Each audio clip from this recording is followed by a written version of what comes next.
நீங்க என்ன ஓட்டு போடுங்க, அதுக்கு அப்புறமா தான் நான் வருவேன். அதுக்கு முன்னாடிலாம் நான் வரமாட்டேன். அதுக்கு முன்னாடி எனக்கு ரொம்ப கஷ்டம், நான் வரமாட்டேன். ஆனா நான் வந்ததுக்கு அப்புறம் இதெல்லாம் மாத்துவேன். எங்களை பார்த்தா லூசு மாதிரி இருக்கு, எங்களை பார்த்தா எப்படி தெரியுது, லூசு மாதிரி தெரியுது. ஒரு சைடு பைத்தியக்கார கூட்டம் அப்படி இருக்கு, இன்னொரு சைடு கூட்டம் எங்க அண்ணன் மட்டும் ஜெயிச்சாலே போதும் சிஎம் நினைச்சிட்டு இருக்காங்க. விஜயனா மட்டும் ஜெயிச்சாலே போதும் சிஎம் நினைச்சிட்டு இருக்காங்க. இன்னொரு சில கூட்டம் இந்த தடவை ஆன்லைன்லயே ஓட்டு போடலாம், லிங்க் அனுப்பிடுவாங்க அப்படின்னு நினைச்சிட்டு வீட்டுக்குள்ள இருக்காங்க. அந்த அளவுக்கு தான் அவங்களோட கெப்பாசிட்டி எல்லாமே, வேற எதுவுமே அவங்களுக்கு கிடையாது. நிர்வாகிகள் கூட்டம்ன்ற பேர்ல நடத்தினாங்க. ஆனா வெளியில இருக்க எல்லாரும் வந்துட்டாங்க. தொண்டர்களும் அவரை தலைவரா பார்க்கல. நான் தொண்டர்கள் மட்டும் இல்ல, நிர்வாகிகள் கூட அவரை தலைவரா பார்க்கல, மதிக்கவே இல்லை. விஜய் எல்லாம் ஒரு ஆளுன்னு நான் வந்து இதெல்லாம் இது எதை நோக்கி? ஏன்னா தொண்டர்கள் ஒரு புறம் ஆபத்தானவர்கள் சொல்லக்கூடிய இந்த நிலையில தலைவரே இந்த மாதிரி அவதூறுகளை பரப்புனார்னா எந்த நிலை போகும்? நீங்க தலைவரே நான் அவரை பெருசா சொல்லாதீங்க. அந்த ஆளு வந்து தலைவர் பண்பே கிடையாது, சீரியஸாவே தலைவர் பண்பே கிடையாது. ஏன்னா இது நிர்வாகிகள் கூட்டம் அப்படின்னு தலைவர் சொல்லிட்டாருன்னா மீதி எல்லாரும் வீட்டுல உட்காரணும். பாதி பேர் அவன் போட்டோவை போட்டு போடுங்கம்மா ஓட்டு விசில் சின்னத்தை பார்த்து பிரச்சாரமே தொடங்கிட்டான்.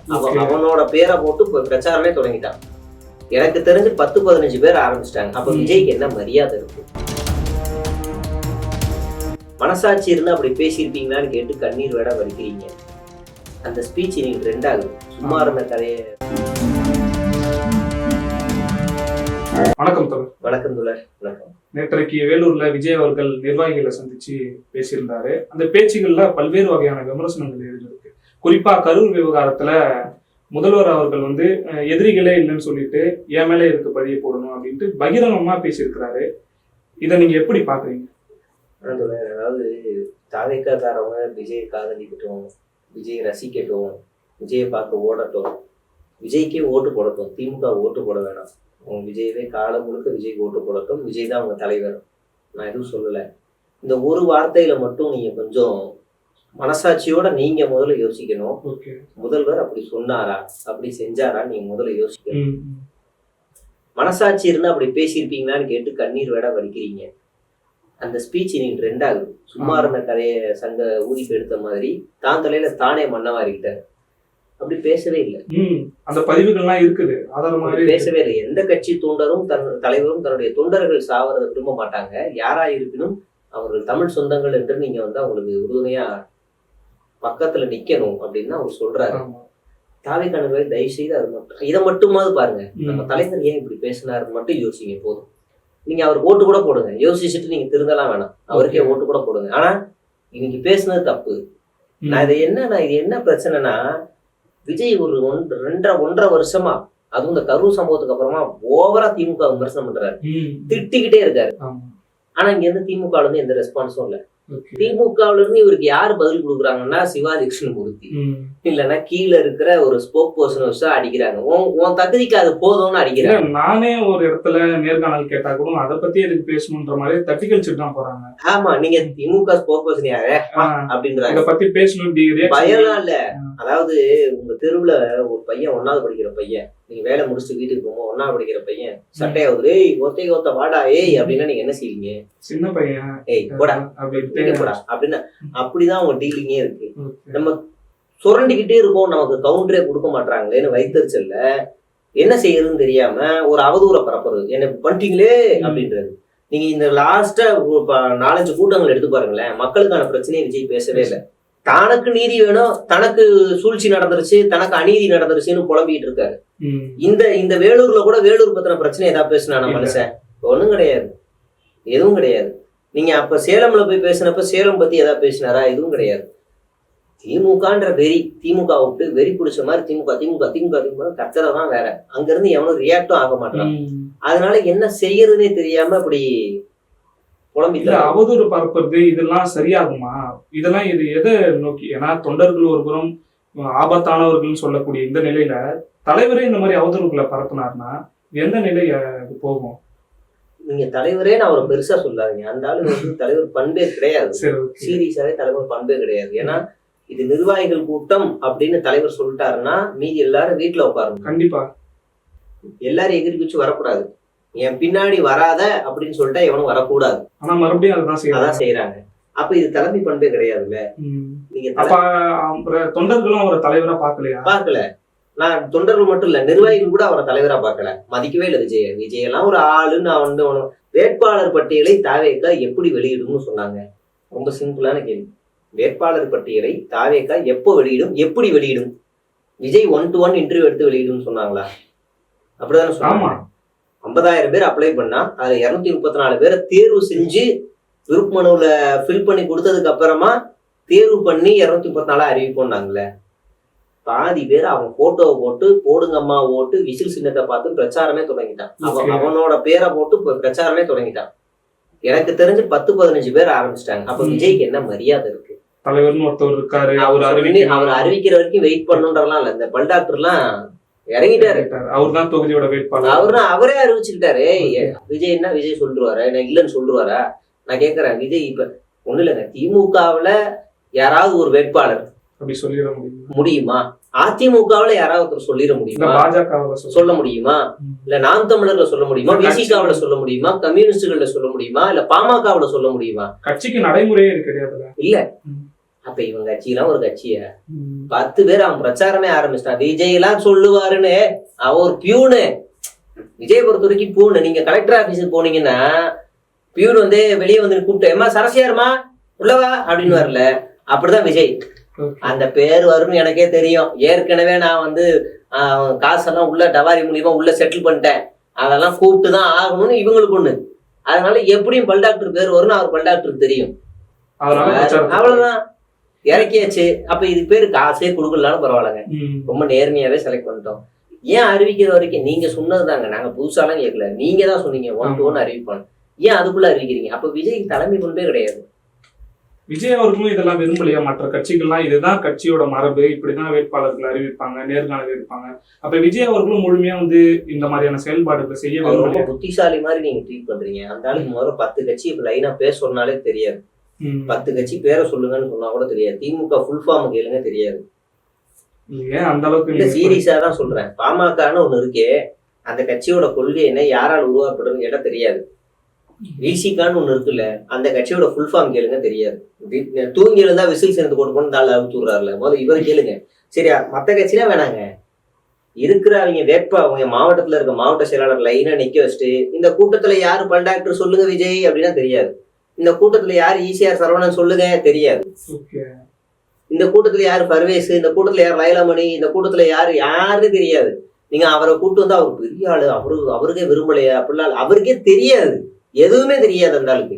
இந்த நிலையில எப்படி அப்ப நாளைக்கு நான் ஆட்சியை பிடிப்பேன்னு பேசிட்டு இருக்காரு? வாயிலதான் சும்மா வட விடுறதுதான். ஒருவேளை நீங்க தோத்துட்டாங்க, எனக்குலாம் என்ன பயம்னா தோத்துருவாங்கன்னு வைங்களேன், எத்தனை பேர் இதுல மனசு குறைஞ்சு ஏதாவது தப்பான முடிவு எடுத்துப்பாங்களோன்னு எனக்கு ஒரு பயம்.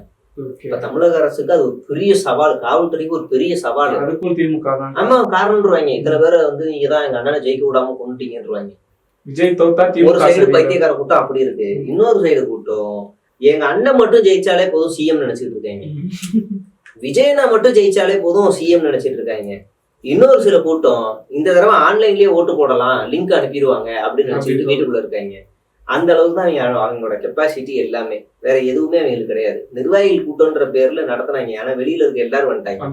அது ஒரு வகையில இப்படியே பாக்குது. அதே மாதிரி நீங்க மக்கள் பிரச்சனைய பேசுறதே இல்லை அப்படின்னு சொல்றீங்க.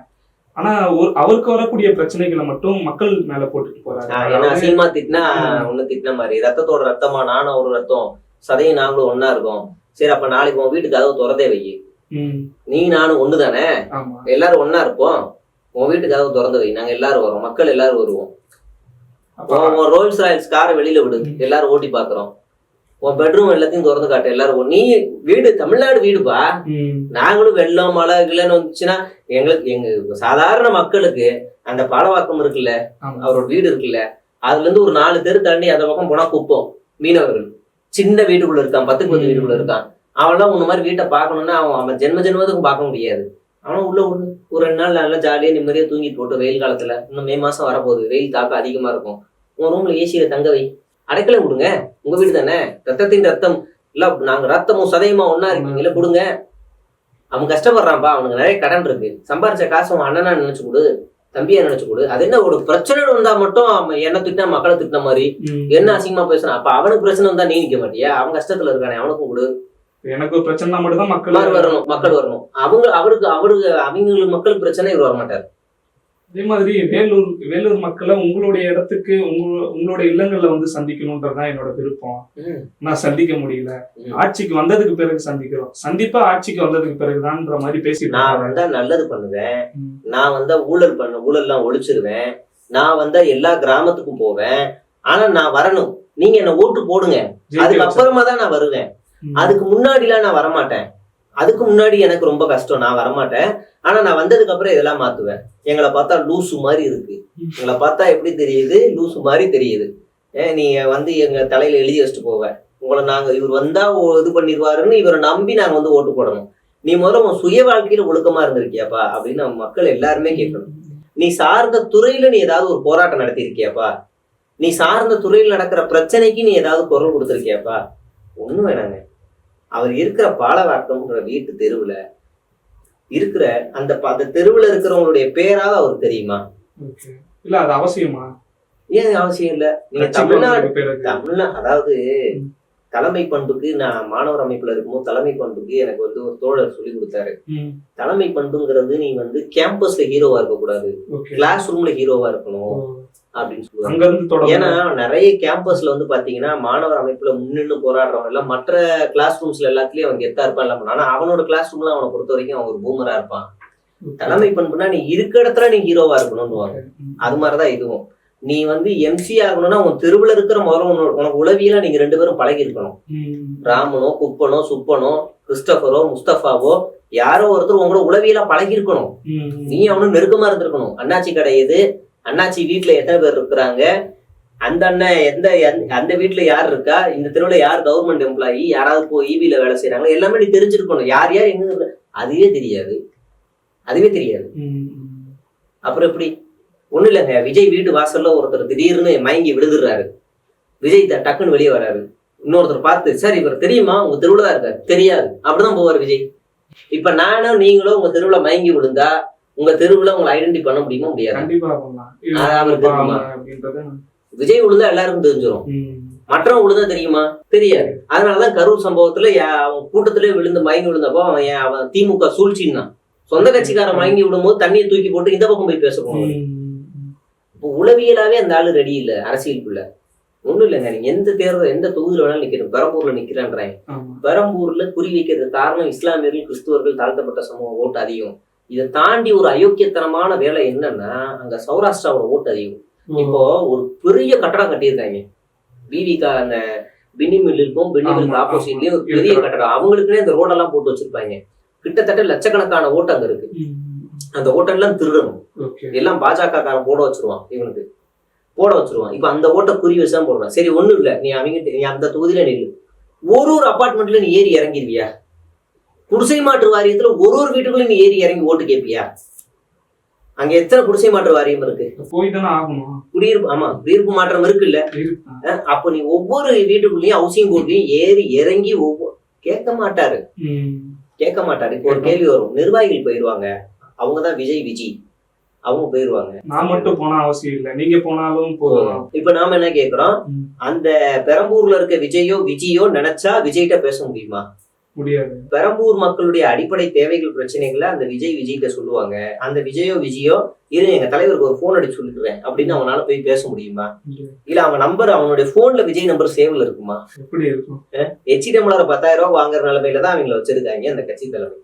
விசிகாவுடைய தோல் திருமாவளவன் அவருடைய நம்பர் வந்து கீழே இருக்கவன்ட்டு எல்லாருக்கும் பேச முடியும்.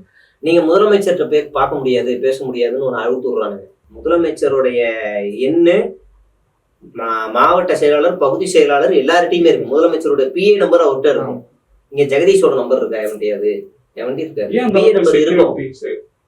பாதுகாப்புனா ஏன் அப்படி பாதுகாப்பு பண்ணி வச்சுக்கணும்? இவங்க அரசியலே பிடிக்காது, இவருக்கு பேசதே பிடிக்காது. சுத்தி இருக்கு, என்னைக்காக வருவேன் நான் பேசுவேன், அவ்வளவுதான்.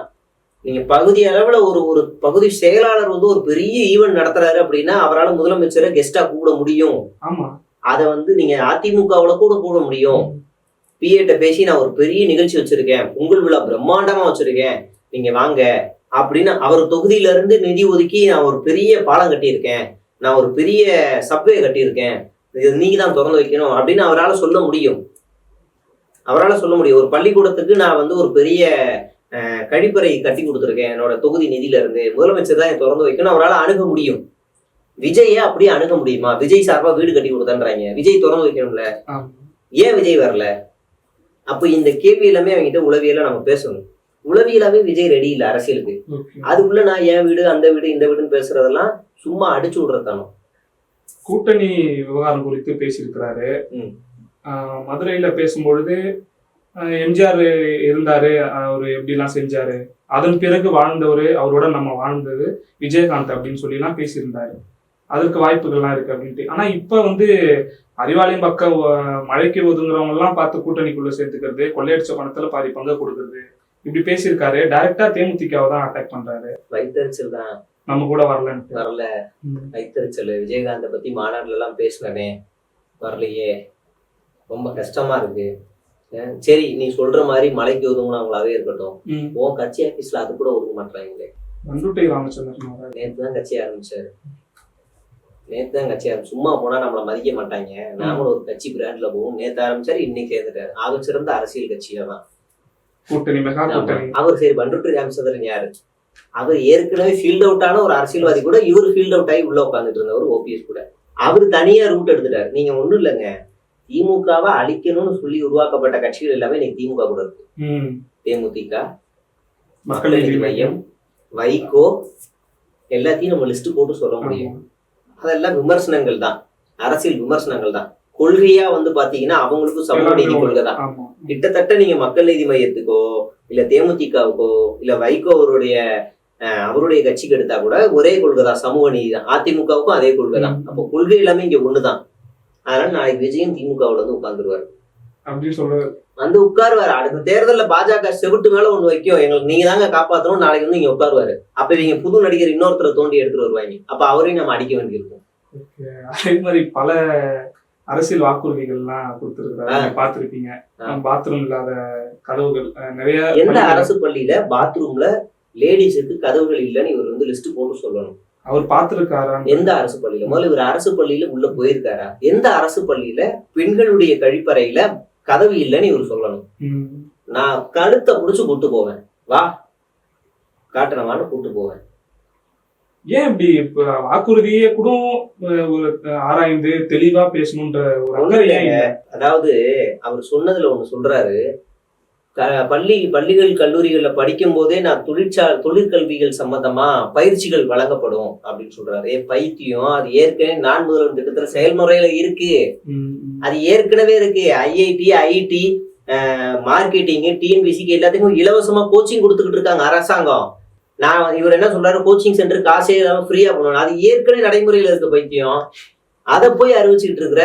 சரி, அடுத்து வந்து நீங்க வந்து ஒன்றிய அளவுல இருக்க கல்வி நிலையங்கள்ல மாணவர்கள் சேர்றத வந்து நான் வந்து எளிமையான இதுல பண்ணுவேன் அப்படின்னு. அதுவும் ஏற்கனவே 4 திட்டத்துல தான் இருக்கு.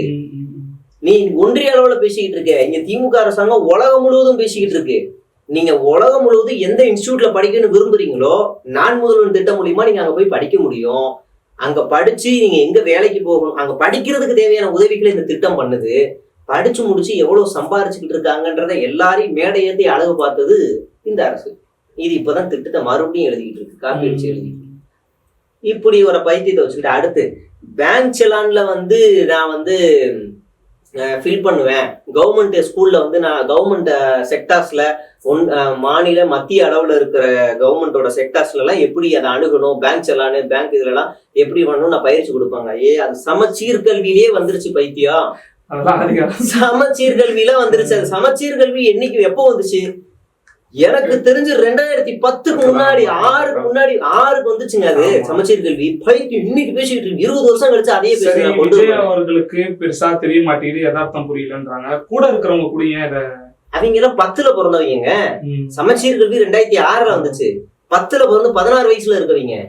பொய் சொல்ல உண்மையை சொல்றேன். நீங்க பேங்க் செலானு, நான் ஸ்கூல் படிக்கும் போது பேங்க் செலானை இந்த நீங்கள் பணம் அனுப்ப வேண்டும், இந்த காசோலையை நீங்கள் முழுமையாக எழுதணும், எழுத்து பிழை இல்லாமல் எழுதணும் அப்படின்னு போடும். பின் குறிப்பு இதுல அடிக்காம இருக்கணும் அப்படின்னு ஒரு குறிப்பு இருக்கும். நீங்க வந்து ஒரு 300 ரூபாய் அனுப்புறீங்கன்னா 300 rupees அப்படின்னு போட்டு ஒரு கோடு போட்டு ஒரு ஸ்லாஷ் போடணும். கீழே நம்பர் எழுதி இதை போட்ட 5 மார்க், இதெல்லாம் ஆமா எக்ஸாம்லயே இதை போட்ட 5 மார்க், இந்த மாதிரி வந்துச்சுன்னா எனக்கு லக்கு அப்பாடா அப்படின்னு வருவேன். ஏன்டா 20 வருஷத்துக்கு முன்னாடி ஒரு கல்வி முறையை இப்போ சொல்லி தரங்கிறியே, உங்களை மாதிரி ஒரு அறிவு கிட்ட அரசியல் அப்ப என்ன கல்வி முறை என்ன பின்பற்றுறாங்கன்னு கூட தெரியல. ஏன்னா முதல்ல இவர் படிச்சிருக்கணும். எஸ்ஐசி தலையிலே அடிச்சுக்கிட்டாரு, படி படி படின்னு அடிச்சுக்கிட்டாரு. அதெல்லாம் கேட்கலாம், பாதியில டிராப் அவுட் ஆகி வர்றது ஒண்ணும் இல்லைங்க. 89ல எம்ஜிஆர் ஆட்சியை விரும்பாதவர் தானே இவரு. எம்ஜிஆர் வந்து சத்துணவுல சாப்பாடு போடுறாருல, சத்துணவுல எவனா சாப்பிடுவானான்னு போய் பிரைவேட் ஸ்கூல்ல படிச்சு பிரைவேட் காலேஜ்ல படிச்ச விஜயண்ணனுக்கு கவர்மெண்ட் ஸ்கூல்ல என்ன நடக்குதுன்னே தெரியாது. புரியுதுங்களா? அப்பவே நீ போய் கவர்மெண்ட் ஸ்கூல்ல படிச்சிருந்தனா உனக்கு என்ன நடக்குதுன்னு தெரிஞ்சிருக்கும். அப்பவே நீ வெளியே போனதுனாலதான் உனக்கு என்ன நடக்குதுன்னே தெரியல. அடுத்து வரும் அரசியலமைப்பு சட்டத்தை வந்து பாடத்திட்டங்கள்ல ஒரு அறிமுகமா ஒரு அடிப்படையா நாங்க சொல்லி தருவோங்கிறாரு. ஸோ இது ஏற்கனவே இருக்குங்க. சோசியல் சயின்ஸ்ன்ற ஒரு சப்ஜெக்ட்ல சிவிக்ஸ், ஹிஸ்டரி, எக்கனாமிக்ஸ், ஜியாகிரபி, அப்புறம் வந்து உங்களுக்கு இன்னும் இந்த மாதிரி நான் வரும், இங்கிலீஷ்ல வரும் 3 வரும், ஹிஸ்டரி, எக்கனாமிக்ஸ், சிவிக்ஸ், ஜியாகிரபின்னு வரும். அதுல சிவிக்ஸ்ன்றதுல இதுதான் வருது. அதையும் தெரியல. வீட்டுக்குள்ளேயே பிரசவம் பாக்குறாங்கன்றாரு. எங்கேயோ ஏதோ ஒண்ணு சொல்றதை எங்கேயோ நடந்ததை தூக்கிட்டு வந்து இந்த மாதிரி அறிவு கட்டணமா நாம் தமிழர் கட்சியில எவனாவது பண்ணிருப்பான். பண்ணவனுக்கு அண்ணா ஆதரவு தெரிவிச்சிருக்காரு. வீட்டுக்குள்ள பண்ணலாம், ஆதிக்குடியில இப்படிதான் பண்ணாங்கன்னு இப்ப சொல்லு வந்தாலும் அதை நம்பி எவனாவது ஒருத்தர் கேன பையன் பண்ணிருப்பான். அதுக்கு தமிழ்நாடு அரசு நடவடிக்கையும் எடுத்திருக்கு, அதை ப்ரொமோட்டும் பண்ணல. எல்லா இடங்கள்லயுமே இங்க வந்து உங்களுக்கு பிரசவத்துக்குன்னே தனியாவே ஆஸ்பத்திரி இருக்கு. கோஷான்னு ஒரு ஆஸ்பத்திரி இருக்கு. எங்க இருக்குன்னு இந்த ஆளுக்கு தெரியுமா? எங்க இருக்குன்னு தெரியுமா? அப்படியே நீங்க வந்து சில்ட்ரன்ஸுக்குனே ஒரு ஹாஸ்பிட்டல் நம்ம எக்மோர்ல வச்சிருக்கோம். அப்ப நீங்க வந்து RSRன்னு வடசென்னையில ஒண்ணு இருக்கு. சென்னைக்குள்ள எத்தனை GH இருக்குன்னு இந்த ஆளு தெரியுமா? அவங்க தெரிஞ்சு ராஜீவ்காந்தி GH மட்டும்தான். தம்பி இங்க வா, அவங்க கூப்பிட்டு வரவா, அப்படியே GH ஒரே ஒரு பிரிட்ஜ் ஏறி இறங்கு, மல்டி ஸ்பெஷாலிட்டின்னு ஒரு ஹாஸ்பிட்டல் இருக்கு. அப்படியே கொஞ்ச தூரம் போ, ராயப்பேட்டா GH இருக்கு. அப்படியே லெஃப்ட் உடச்சு இந்த பக்கம், ரைட் உடச்சு இந்த பக்கம் வா, எக்மோர் GH ஒண்ணு இருக்கு, சில்ட்ரன்ஸ்க்குனே இருக்கு. அப்படியே சந்துக்குள்ள பூந்துவா, கீழ்பாக்கம்னு ஒரு பெரிய, கீழ்பாக்கத்துல ஒரு பெரிய GH இருக்கு. அப்படியே வடசென்னைக்கு வா, RSRன்னு ஒண்ணு இருக்கு, ஸ்டான்லின்னு ஒண்ணு இருக்கு. வா, இது மட்டும் இல்ல, இது இல்லாம எல்லா இடங்கள்லயும் ஆரம்ப சுகாதார நிலையம் இருக்கு. அங்க எல்லா இடத்துலயும் அந்த மகப்பேரும் இருக்கு, தெருமுனைகள்ல இருக்குது, மகப்பேரு இருக்கு. சரியா? இந்த தற்கொலைக்கு இதெல்லாம் தெரியல.